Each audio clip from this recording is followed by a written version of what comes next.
So guys, so what's up? So ngayong araw is may manifold tayo dito na stock ng Raider 150. So ang ginawa natin is ilakihan yung butas kasi kinabitan to ng 30mm nya carburetor. So stock po ito guys ng Raider 150. And ito po guys yung carburetor natin, 30mm yan. So makikita natin dito is 30 PWK. So ito yung sasalpak natin doon para makatakbo na yung ating motorsiklo. So wala akong makita na manifold na pang 30mm, so ang ginamit natin is yung stock na lang na manifold. So 30 WK, ikita yan guys. So ito yun, guys.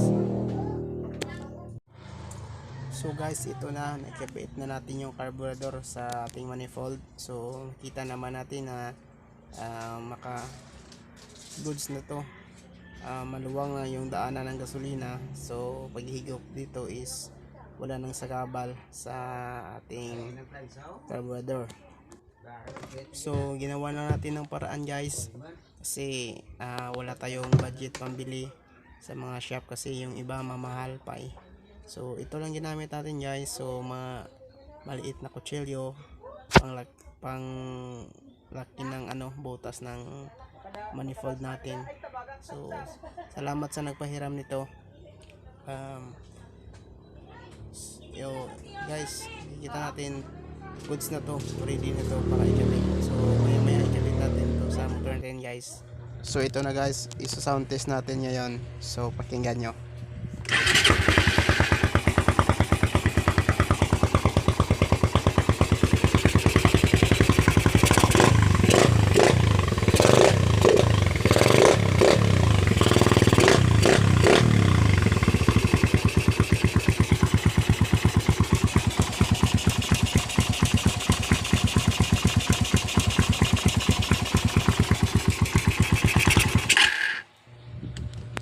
So guys, I believe nga kailangan pa natin ito na ito. So after 1 week pa, mag spark plug reading tayo kung lean ba or rich mixture yung kanyang carburetor.